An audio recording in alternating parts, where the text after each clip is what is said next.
के मंदिर के सामने मीट फेंकने वाला आदमी था हरि राम प्रकाश। बड़े अफसोस की बात है, मुझे कहना पड़ रहा है कि आपका ब्रेन वॉश हो चुका है। ये विरोध वीडियो को शुरू करने से पहले मैं ये कहना चाहता हूँ कि अगर आपको इस वीडियो को शेयर करने का हिम्मत होगा तभी इस वीडियो को देखिएगा, क्योंकि बहुत सारे लोग इस वीडियो को देखने के बाद या तो मुझे अनसब्सक्राइब कर देंगे या तो कमेंट में आलतू फालतू की चीजें लिखेंगे। जर्मन से फट लगातार हिंदुओं का ब्रेन वॉश कर रहा है, क्योंकि वो नहीं चाहता है कि हिंदू आगे बढ़े और हिंदुओं में एकता हो, क्योंकि वो तो भारत का है ही नहीं। लेकिन मैं तो देख कर के आश्चर्य हूँ कि कुछ मूर्ख हिंदू हैं कि जो अब राम जी का डीपी हटा करके जर्मन से फट का डीपी अपने व्हाट्सएप और इंस्टाग्राम के प्रोफाइल पे लगा रहे हैं। मैं तो ये देख करके परेशान हूँ कि कैसे हिंदू इसको सपोर्ट कर रहे हैं। मैंने अपने पिछले वीडियो में इसके एक एक वीडियो का पोल खोला था और मेरे कमेंट में जा करके आप देखिएगा तो मुझे बहुत सारी गालियां दी गई हैं, लेकिन मैं यहाँ पर रुका नहीं और फिर से इसके वीडियो का पोल खोलने के लिए आ गया। अब ये देखना है कि हमारे सनातनी भाई कमेंट में कब तक शांति से रहेंगे। जब भी मुझे लगता है कि हमारे सनातन के खिलाफ चोट पहुंचाई जा रही है, हिंदुओं को आपस में लड़ाने की कोशिश की जा रही है, सबसे पहले मैं वीडियो लेकर के अपने चैनल पर आ जाता हूँ और ऐसे ब्रेन वॉश करने वालों को करारा जवाब देना है, ताकि ये जहाँ से आए हैं वहाँ वापस चले जाएं और जिससे पैसा ले रहे हैं उस देश का जाकर के ही नमक खाएं। हमारे देश में रह करके इन्हें हमारा नमक खा करके हमारे खिलाफ बोलने की कोई जरूरत नहीं है। बड़े स्केल पर देश में लोगों का ब्रेन वॉश किया गया है और जो माफिया यहाँ पर ब्रेन वॉश कर रहा है लोगों का, वो 4 डिपार्टमेंट्स पर काम करता है। पहला डिपार्टमेंट लोगों में गर्व और अहंकार भरता है कि आप महान हो क्योंकि आप हिंदू धर्म में पैदा हुए। देखिए कैसे जब हम हिंदुओं को जागरूक किया जा रहा है, हमारी सरकार हमें सपोर्ट कर रही है, अब हमको ये सालों बाद महसूस हो रहा है कि नहीं, कोई तो हमारे पक्ष में है जो हमारे लिए बोलेगा, जो हमारी बातों को समझेगा। और ये जर्मन से फट इसे ब्रेन वॉश बता रहा है। में कोई शंका नहीं है कि हिंदू धर्म में जन्म लेना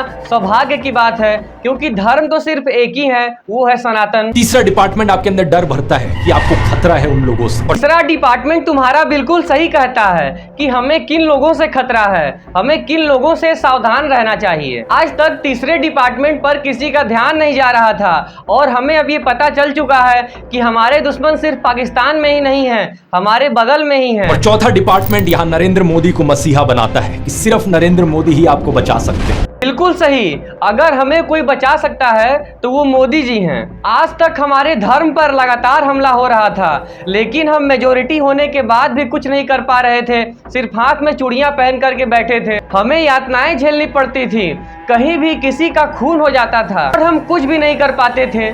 हमारा सनातन कहीं गुम सा हो गया था। लेकिन जब आज बीजेपी गवर्नमेंट आई है, आज जब मोदी और योगी का शासन है, तब हमें ये महसूस हो रहा है कि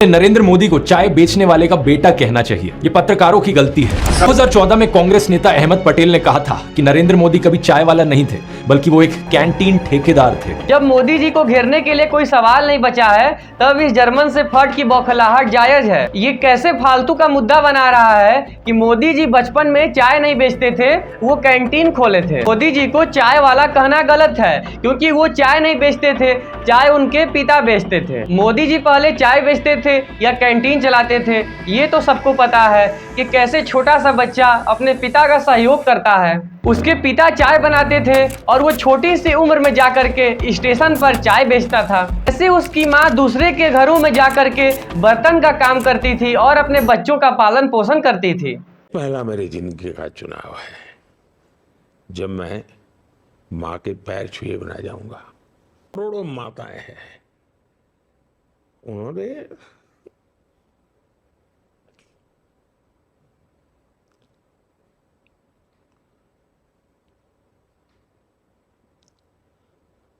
जिस प्रकार से मुझे प्यार दिया। रूम में बैठ करके वीडियो बनाने वालों को क्या पता होगा कि गरीबी क्या होती है, और उस गरीबी को झेल करके आया इंसान ही हर परिस्थितियों को समझता है और वही सही मायने में देश को चला सकता है। बचपन से एसी में बैठा हुआ राहुल गांधी, तेजस्वी यादव, अखिलेश यादव ये क्या जानेंगे कि गरीबी क्या होती है। तभी तो राहुल गांधी बोलते हैं कि मैं अगर प्रधानमंत्री बनूंगा तो खेत में टाइल्स लगवा दूंगा ताकि किसानों के पैर में कीचड़ ना लगे। अब इससे अच्छा प्रधानमंत्री हम लोगों के लिए कौन हो सकता है जो हमारे लिए खेतों में टाइल्स लगवा रहा है। पूछा कि किसान के लिए क्या कर रहे हैं।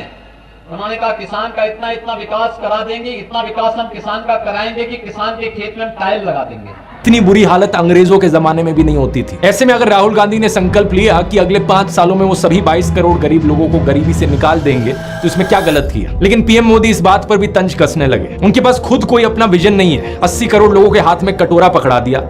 तू क्या बोल रहा है कि राहुल गांधी ने संकल्प लिया है कि अगले 5 साल में देश से गरीबी खत्म कर देंगे।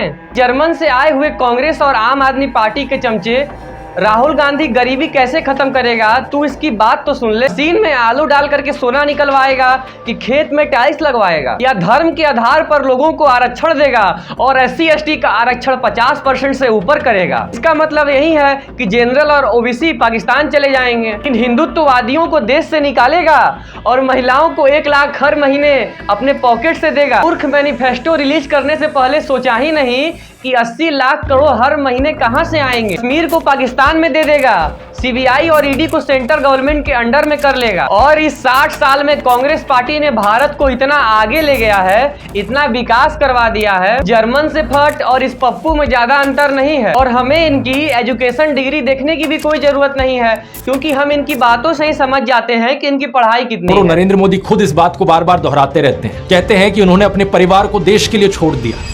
मेरे देशवासियों, मैंने घर, परिवार, सब कुछ देश के लिए छोड़ा है। नरेंद्र मोदी बिल्कुल सही दोहराते हैं। अगर वो अपना दर्द हमारे साथ शेयर नहीं करेंगे तो किसके साथ करेंगे, क्योंकि भारत देश ही तो मोदी जी का परिवार है। वो राहुल गांधी की तरह अपनी माँ और बहन के साथ सभी सभाओं में नहीं घूमते हैं, छुट्टी होने पर इटली नहीं चले जाते हैं। मुश्किल से साल में 1 या 2 बार ही मोदी जी अपने माँ से मिल पाते हैं और आशीर्वाद ले पाते हैं।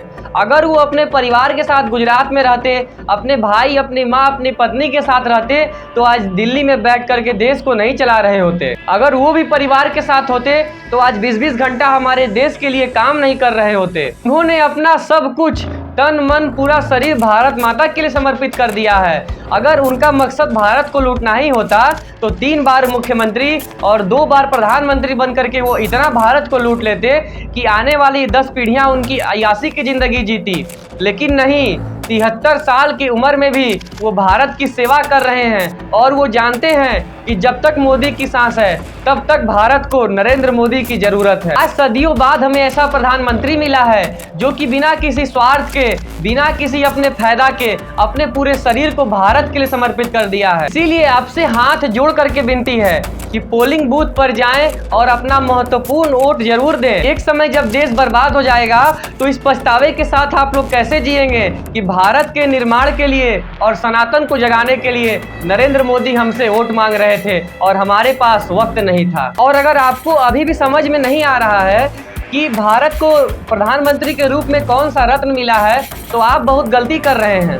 अगर आप भी ये सोच रहे हैं कि मैं तो एक भारत का नागरिक हूँ, मैं किसी पार्टी को कैसे सपोर्ट कर सकता हूँ, तो ये बहुत गलत है।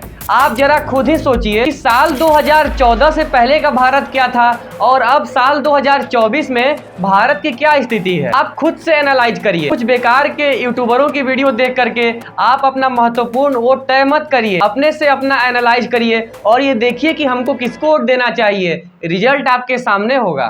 मेरे पास अपनी साइड ने बच्चों के लिए अर्जित कर रहे हैं कि उनके लिए विरासत में ढेर सारी बारिश है। दुनिया में आपने ऐसा कोई फकीर देखा है जो 1,40,000 का चश्मा लगाता हो? मतलब कि बदनाम करने के लिए कुछ न मिले तो किसी तरह जबरदस्ती बदनाम करना है। तुम्हें मैं बता दूं कि मोदी जी ने 1,40,000 नहीं, 1,50,000 का चश्मा लगाया था और वो जर्मनी में सोलर इक्लिप्स यानी कि सूर्य ग्रहण को देखने के लिए सिर्फ कुछ मिनट के लिए उन्हें पहनाया गया था, ना कि उन्होंने उस चश्मे को अपने पैसे से खरीदा था। आप सब तो जानते ही होंगे कि अगर हम अपने नॉर्मल आंख से सूर्य ग्रहण देखेंगे तो हमारे आंख के लिए कितना नुकसान होगा।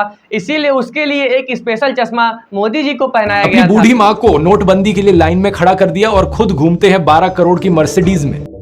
इस चीज से तुमको शर्म आनी चाहिए कि भले उनका बेटा प्रधानमंत्री है लेकिन उन्होंने एक आम नागरिक की तरह खड़ा होकर के बैंक में अपना नोट एक्सचेंज किया था। और बात है मोदी जी के 12 करोड़ के मर्सिडीज की, तो तुम्हारे जैसे बहुत सारे धुरुजुद्दीन भारत में रहते हैं, इसीलिए प्रधानमंत्री जी के सिक्योरिटी को ध्यान में रखते हुए एसपीजी ने खुद मोदी जी के लिए स्पेशल गाड़ी बनवाई है। ये उनकी खुद की पर्सनल कार नहीं है, ये भारत सरकार की कार है जो कि आने वाले प्रधानमंत्री भी यूज कर तो मंदिर भी सकेंगे। बनाने लग गए। पुणे में एक बीजेपी वर्कर ने नरेंद्र मोदी के लिए मंदिर बना दिया, गुजरात में इनका एक मंदिर बना, तमिलनाडु में इनके लिए एक मंदिर बना। क्या मजाक चल रहा है? ये इकलौते नेता नहीं है जिन्हें भगवान से कंपेयर किया जाता है। एक समय पर एडोल्फ हिटलर को भी जीसस से कंपेयर किया जाता था। भारत में अगर संविधान निर्माता बाबा साहेब भीमराव अंबेडकर का मंदिर बनता है तो उसको हम भी सपोर्ट करते हैं, उससे हमें कोई दिक्कत नहीं होती है और तुम्हें भी दिक्कत नहीं होती है क्योंकि वो एक महान इंसान थे। लेकिन जब देश में राम मंदिर में अपना सहयोग देने वाले प्रधानमंत्री, भारत में सनातन का पुनर्जागरण करने वाले प्रधानमंत्री का जब कोई मंदिर बनवा रहा है, जब किसी में इतनी श्रद्धा है, फिर तुम्हें इससे दिक्कत क्यों हो रही है? और ये तो सबको पता है कि दिक्कत ये नहीं है कि मोदी जी का मंदिर बन रहा है, दिक्कत तो ये है कि भारत में सनातन का फिर से पुनर्जागरण हो रहा है। सभी सनातनी जाग गए फॉर्मर हैं। सुप्रीम कोर्ट के जजेस ने राहुल गांधी और नरेंद्र मोदी दोनों को एक 1-on-1 डिबेट के लिए इनवाइट किया है। राहुल गांधी तो इस इनविटेशन को ऑलरेडी एक्सेप्ट कर चुके हैं, लेकिन नरेंद्र मोदी अभी भी चुप है। अगर ऐसा होता है तो जनता के लिए भी एक बड़ा सीधा मौका होगा देखने का। मोदी जी डिबेट करेंगे राहुल गांधी के साथ। आखिर मोदी जी राहुल गांधी पर किस बात पर डिबेट करेंगे? क्या उनसे वो पूछेंगे कि ये फॉर्मूला हमको भी बता दीजिए कि आलू से सोना कैसे निकालना है? राहुल गांधी आखिर हैं क्या? विपक्ष की सबसे बड़ी पार्टी कांग्रेस के अध्यक्ष भी तो नहीं है, वो सिर्फ एक साधारण से अमेठी से हारे हुए और वायनाड से जीते हुए एक सांसद हैं। और मोदी जी तो 3 बार के मुख्यमंत्री, 2 बार के प्रधानमंत्री और तीसरी बार फिर से प्रधानमंत्री बनने जा रहे हैं। तो डिबेट करने के लिए थोड़ा बहुत भी तो IQ मैच करना चाहिए ना। गुजरात के बड़ोदरा से स्टार्ट किया और काशी में जहां तक गए वहां तक सिर्फ जीत ही दिलवाए। और वहीं राहुल गांधी आज तक 40 से अधिक चुनाव हार चुके हैं। आज मोदी जी के नेतृत्व में बीजेपी की 17 राज्यों में सरकार है और वहीं राहुल गांधी की कांग्रेस पार्टी की सिर्फ 3 राज्यों में ही सरकार है। तो सवाल ये उठता है कि आखिर राहुल गांधी हैं क्या कि मोदी जी उनसे डिबेट करेंगे? राहुल गांधी से तो डिबेट करने के लिए भाजपा का एक नॉर्मल विधायक ही काफी है। और जब देश के ऐसे ही पप्पू से प्रधानमंत्री डिबेट करने लगेंगे तो बाकी देश का और काम कौन करेगा? राम मंदिर का इनॉग्रेशन हुआ, सारे के सारे वहां बैठे थे। आपने किसी गरीब मजदूर को देखा, किसान को देखा? कोई था वहां पे गरीब? ना।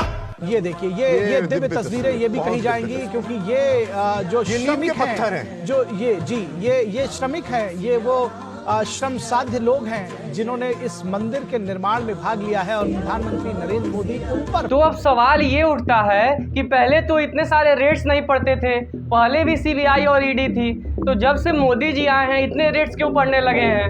तो पहले ये था कि पहले CBI और ED सेंट्रल गवर्नमेंट के अंडर में काम करती थी, लेकिन अब बीजेपी गवर्नमेंट ने CBI और ED को खुली छूट दे दी है। उन्हें जो भी करना है वो इसके लिए स्वतंत्र हैं, उनको गवर्नमेंट से परमिशन लेने की कोई जरूरत नहीं है। आज जब फिर से भारत में राम राज्य आ गया है तो तुम्हारे जैसे कांग्रेसवादी, तुम्हारे जैसे आम आदमी पार्टी के नेता जो कि चंद पैसों के लिए वीडियो बनाते हैं और चंद पैसों के लिए झूठ बोलने के लिए भी और गलत को सच दिखा करके अपना जमीर बेचने के लिए तैयार हो जाते हैं। और तुम मोदी जी की क्या बात करोगे? तुम्हें क्या पता है कि भारत के लोगों के दिलों में मोदी जी के लिए क्या जगह है? पीएम से मुझे बहुत उम्मीद है, बहुत उम्मीद है इस पीएम से। अगर मेरे प्रधानमंत्री लड़खड़ाए हैं कल तो मैं रोई हूँ। फेस इतना ग्लो कर रहा था, बिल्कुल जैसे उन्होंने बहुत पूजा पाठ की थी। हमें ऐसे लगा कि उन्होंने अपने दिल से बात की और हमारा दिल को उन्होंने छू लिया। मोदी जी मारा लाल, मोदी जी मारा बेटा है। 2014 में मनमोहन सिंह को पाकिस्तान गाली दे रहा था, तब मोदी जी नए नए प्रधानमंत्री बने थे और इनको ये बुरा लगा था कि हमारे पूर्व प्रधानमंत्री को पाकिस्तान गाली दे रहा है और इन्होंने पाकिस्तान को जवाब भी दिया था।